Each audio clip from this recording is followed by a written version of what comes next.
오늘 함께 이 부활주일 하나님의 메시지를 우리가 듣기를 원합니다. 우리는 우리의 죄를 대신 짊어지시고 예수님께서 십자가에 죽으셨죠. 그러나 그 어떤 사망도 죽음도 예수님을 무덤 속에 가두어 놓을 수는 없었습니다. 사망과 죽음의 권세를 이기시고 예수님은 사흘 만에 다시 살아나셨죠. 이 부활의 사건은 예수님을 따르는 제자들에게 큰 기쁨을 주었습니다. 십자가 앞에 슬퍼하던 제자들, 그러나 그들이 부활하신 예수님으로 인해서 큰 기쁨과 환희를 얻게 되죠. 뿐만 아니라 이 부활의 사건은 교회가 시작하는 시발점이 되게 됩니다.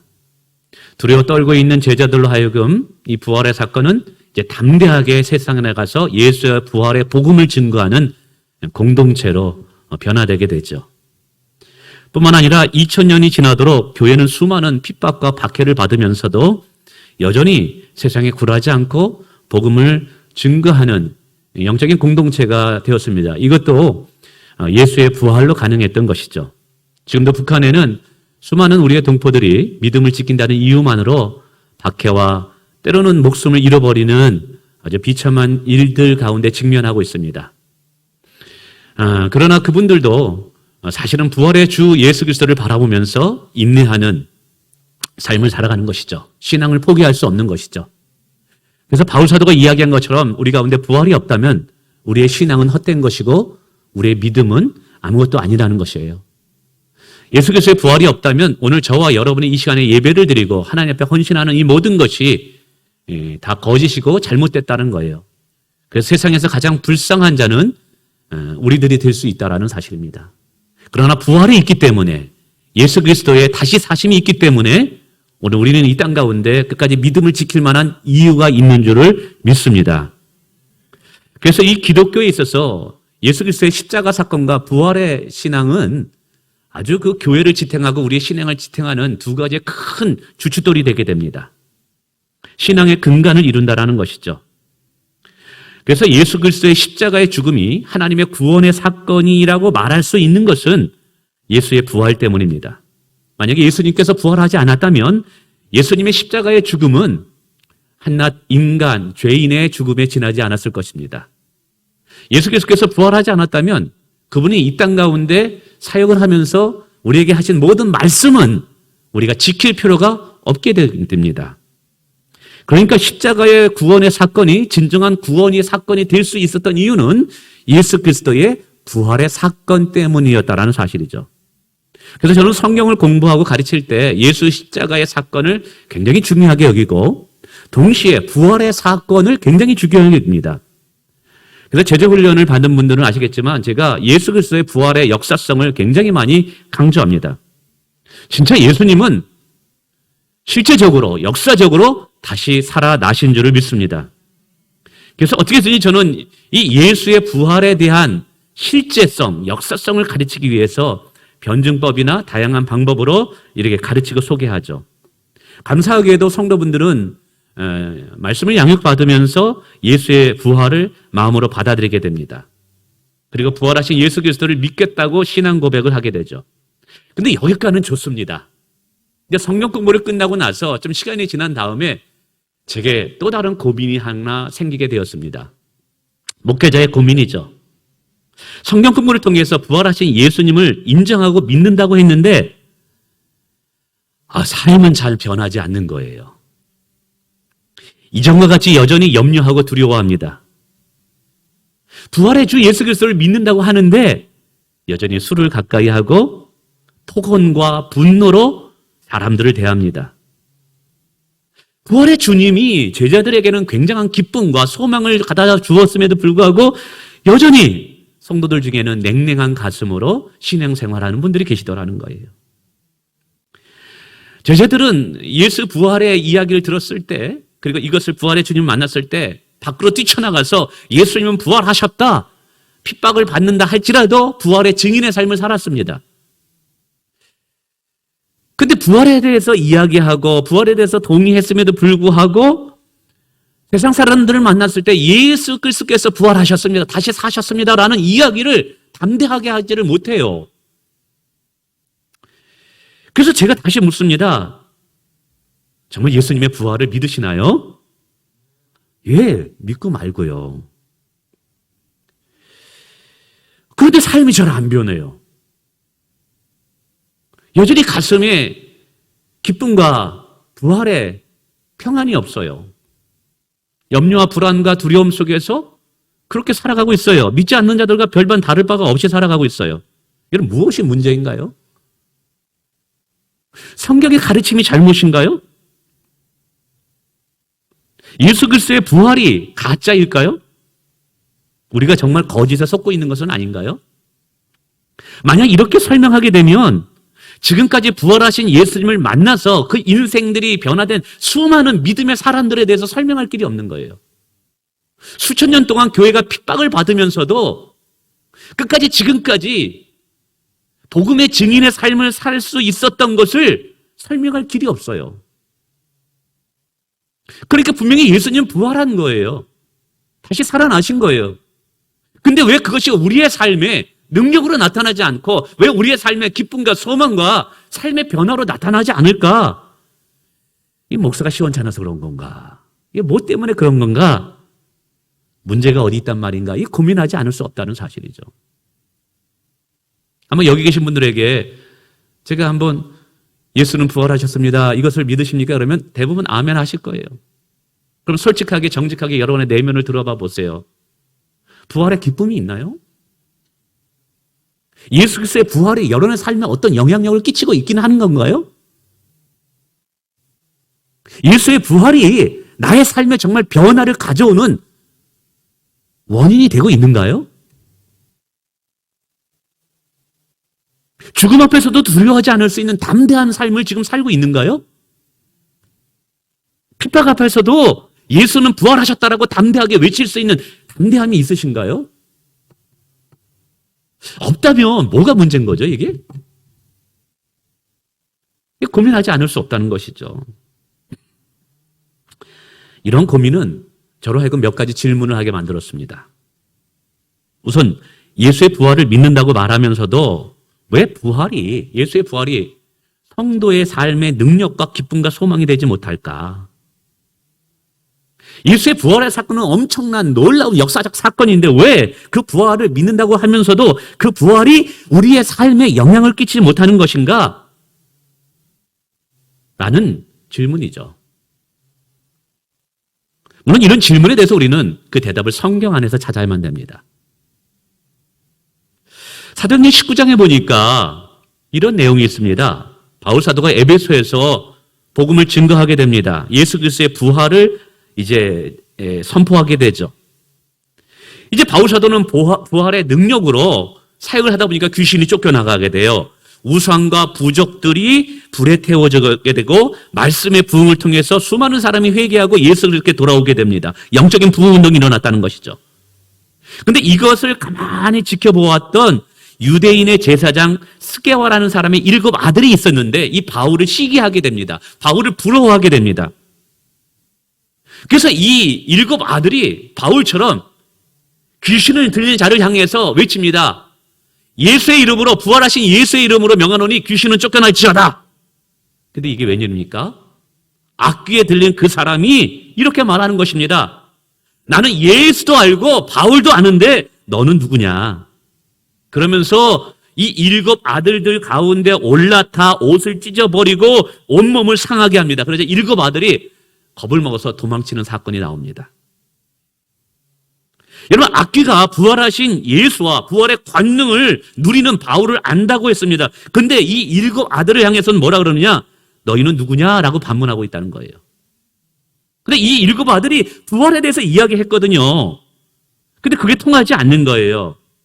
우리는 이 사건을 통해서 단순하게 부활의 예수 그리스도를 아는 것과 부활의 예수 그리스도를 이야기하는 것과 부활의 능력으로 살아가는 것은 별개의 사건이 될 수 있다는 사실을 아셔야만 된다는 사실이에요. 오늘 이 부활주일날 부활하신 예수님을 기념하고 기뻐하기 위해서 이 예배 시간에 참여했다 할지라도 이 참여하는 것이 오늘 우리에게 부활의 권능과 소망과 기쁨을 보장하는 것은 아닐 수 있다는 사실을 알아야 된다는 거예요.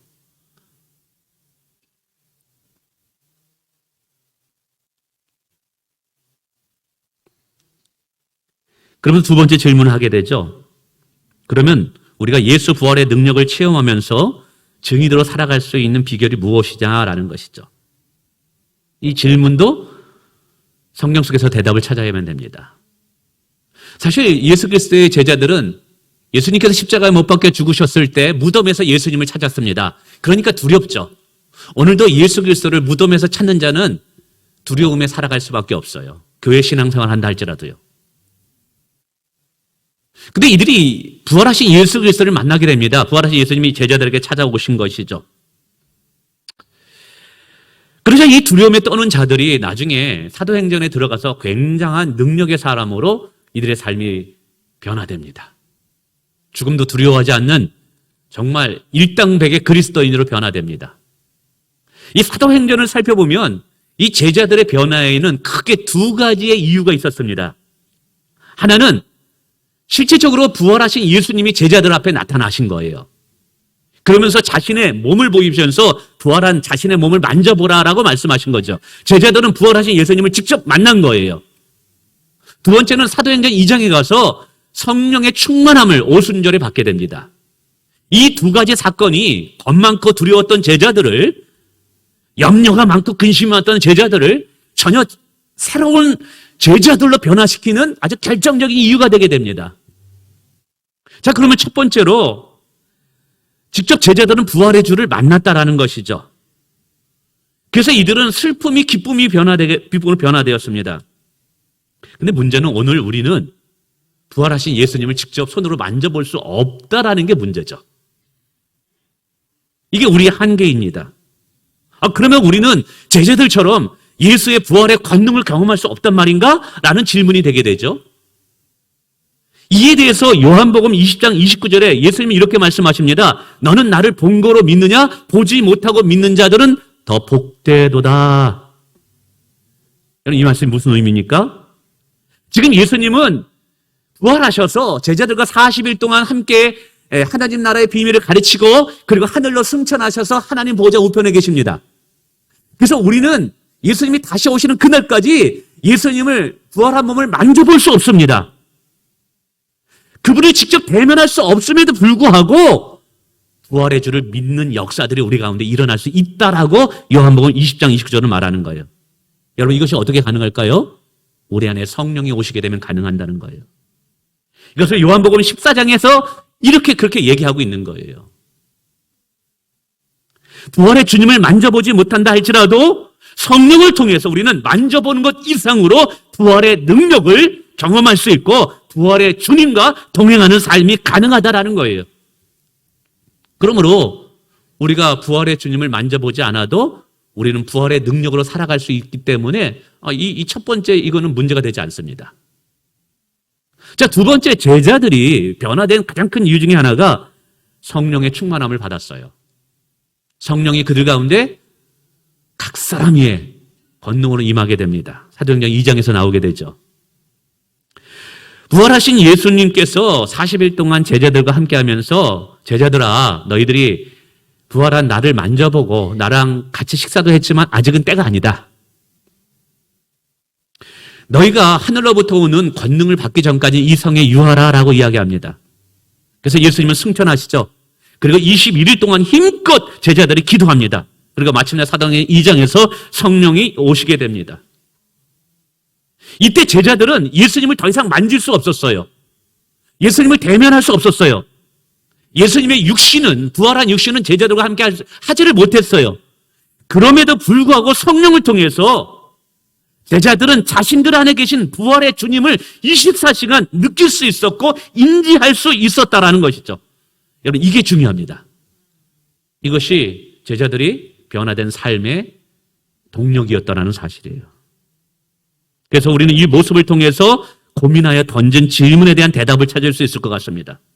왜 예수님의 부활을 믿는다고 말하면서도 부활의 기쁨과 부활의 소망과 부활의 능력 있는 삶을 살지 못할까? 왜 예수님의 부활을 믿는다고 하면서 예수의 증인된 삶의 흔적이 내 안에 나타나지 못할까? 그 대답은 이런 거예요. 성령을 통해 부활하여 살아계신 예수님이 내 안에 들어와 나와 동거하고 계심을 깊이 깨닫고 있지 못하기 때문에 문제가 되는 거예요. 정말 성령을 통해서 내 안에 살아계신 주님, 부활하신 주님이 살아계신 하나님으로 내 안에 거하고 계시다는 것을 내가 24시간 성령을 통해서 깊이 인지하고 깨닫게 있다면 여러분, 우리의 삶이 어찌 변화되지 않을 수 있겠느냐라는 것이죠. 중요한 것은 성령을 통해서 이걸 깨달아야 돼요. 예수 그리스도는 부활하셨습니다. 이것을 아는 것에서, 인지하는 것에서 여기서 멈추면 안 되는 거예요. 누구든지 예수님 부활하셨습니다 고백할 수 있습니다. 근데 그 고백이 우리에게 능력을 주는 건 아니는 거예요.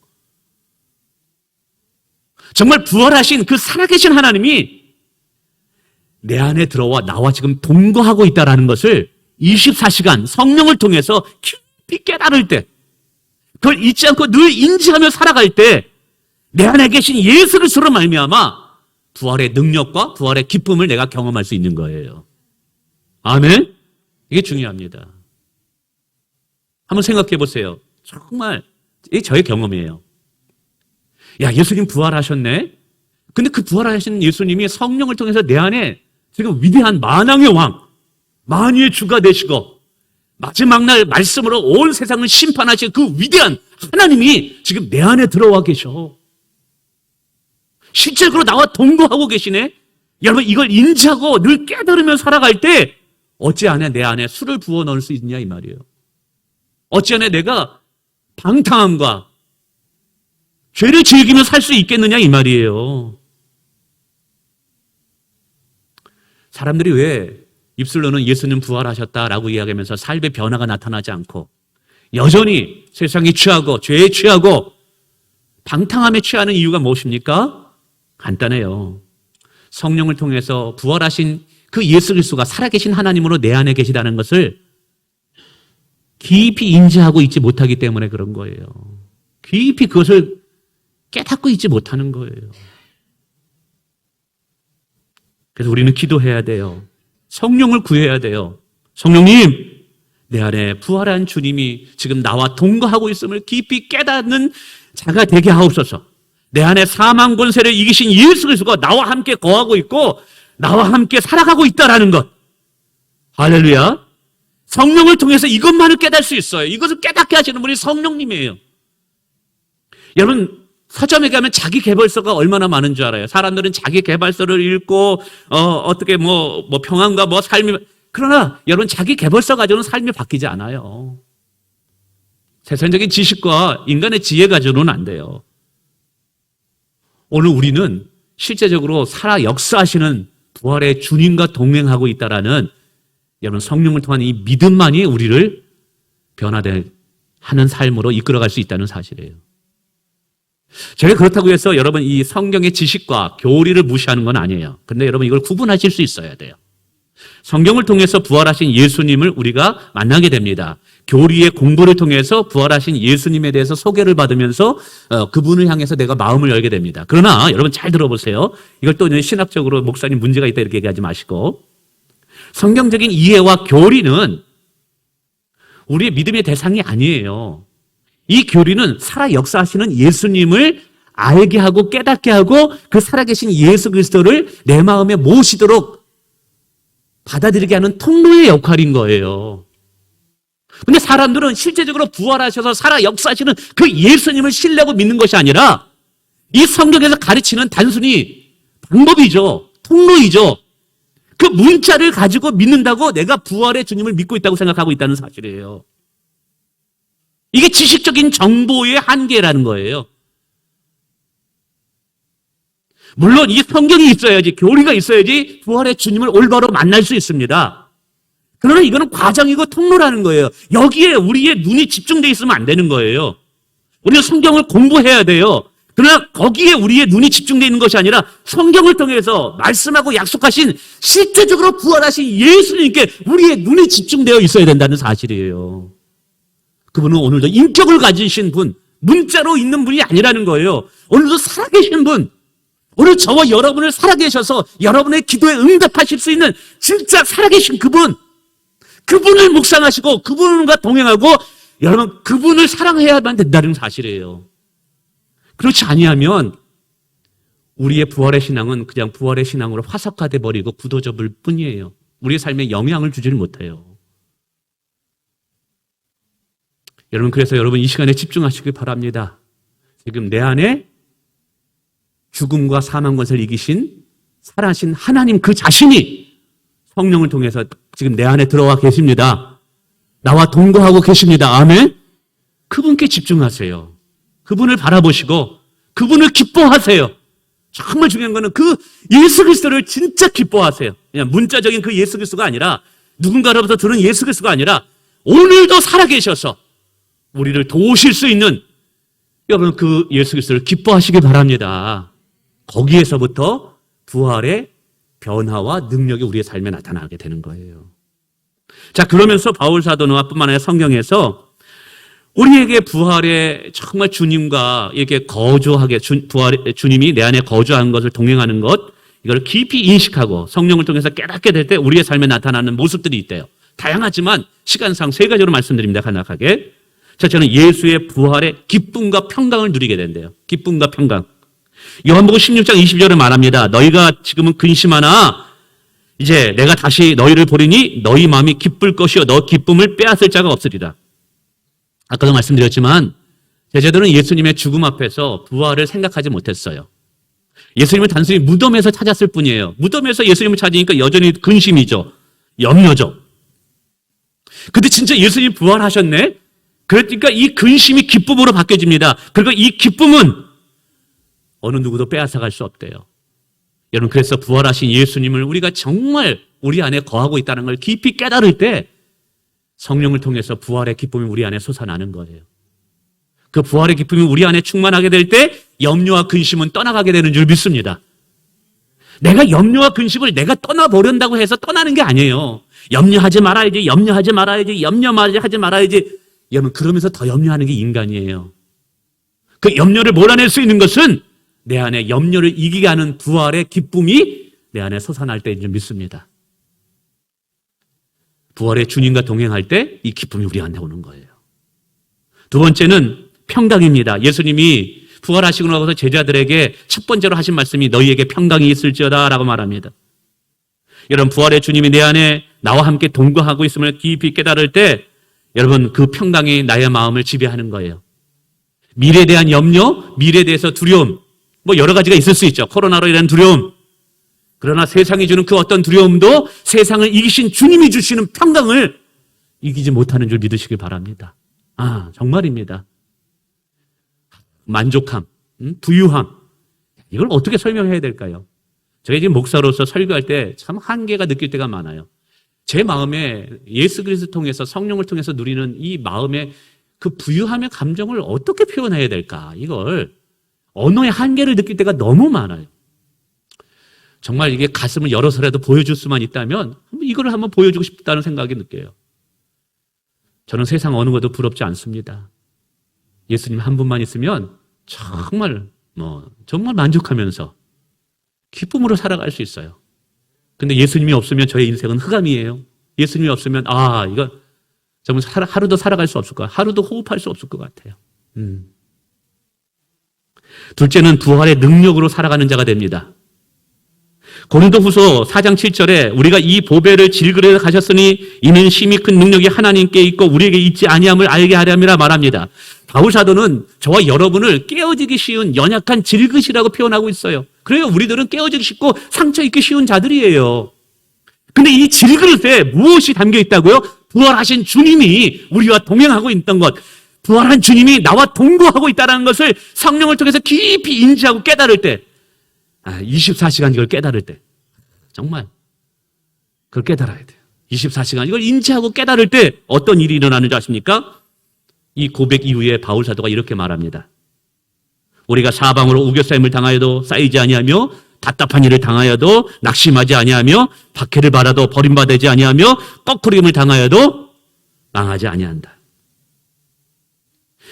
여러분, 우리 인생은 질그릇과 같은 인생이기 때문에 쉽게 우겨싸임을 당하고 쉽게 답답하고 쉽게 박해받아 버림받고 거꾸로 당하는 게 우리의 인생이에요. 그런데 부활의 주와 나와 동거하고 있다는 걸 깊이 깨닫고 그 부활의 능력이 내 안에 들어올 때 여러분, 우리는 답답한 일을 당하여도 낙심하지 않습니다. 할렐루야. 꼭 그렇다면 당하도 우리는 다시 오뚜기처럼 일어서는 부활의 신앙을 갖게 되는 줄 믿습니다. 여러분, 이렇게 다시 회복되어지고 능력 있고 담대한 삶을 살아가는 것은 여러분 자기 개발서, 자기 능력서, 어떤 명상 이런 것으로 되는 게 아니에요. 사망과 죽음을 이기신 부활의 주님으로만 가능한 줄 믿습니다. 마지막 셋째는요, 부활의 소망을 가지며 살아가는 인생이 되게 돼요. 사도행전 7장 55절에 보니까 스데반이 돌에 맞아 죽을 때 성령이 충만하여서 하늘문이 열리면서 부활하신 예수 그리스도를 보게 되었다라고 이야기합니다. 그 부활하신 예수 그리스도를 보게 될 때 그 얼굴이 마치 천사와 같다고 이야기하고 있어요. 그리고 자기를 돌로 치는 자들을 다 용서해요. 여러분, 그렇게 평안과 용서의 마음이 어디서 나왔을까요? 부활의 주님을 바라봤기 때문에 그런 거예요. 부활의 소망이 그에게 있었기 때문에 그런 거예요. 오늘도 부활의 소망이 우리 가운데 있을 때 여러분, 우리가 죽음 앞에서도 천사의 얼굴을 하게 되는 줄 믿습니다. 고린도후서 5장 4절에 보니까 제가 참 좋아하는 말 하나가 있어요. 한번 소개해 드릴게요. 간단합니다. 죽음이 생명의 삼킨 바 되게 하려 함이라. 죽음이 생명의 삼킨 바가 된대요. 얼마나 멋진 표현인지 몰라요. 사람들은 숨을 거두면서 이렇게 말합니다. 내가 죽음에 삼킨 바 되었구나. 내가 죽음에 패배하였구나 라고 표현합니다. 근데 부활의 믿음을 가졌던 바울은 달랐어요. 부활의 주님으로 인해서 오히려 사망이 생명에 삼킨 바 되었다라고 고백하고 있어요. 오늘 저와 여러분의 인생이 그런 거예요. 죽음이 우리를 이기는 게 아니라 우리 안에는 부활의 예수의 생명이 우리 앞에 있는 죽음을 이기는 거예요.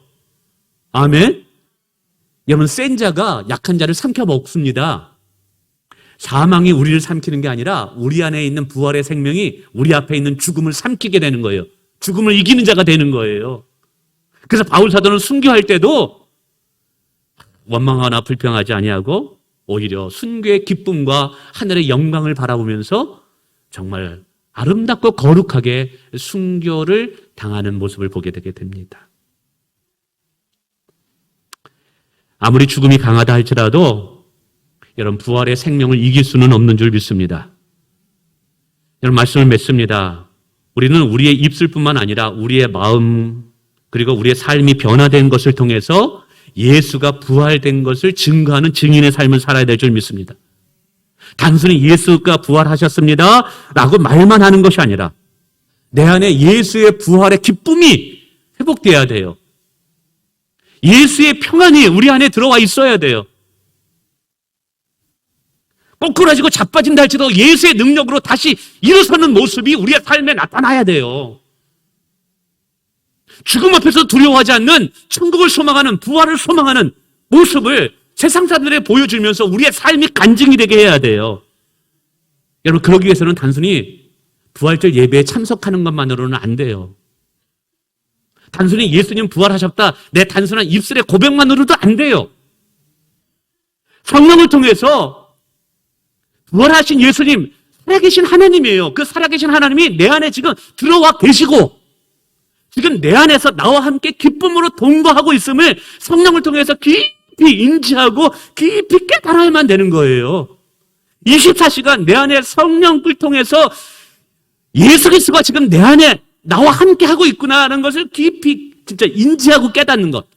거기서부터 시작되는 거예요. 그것을 통해서 진짜 부활절다운 부활절을 맞이하시기를 주님의 이름으로 축원을 드리겠습니다.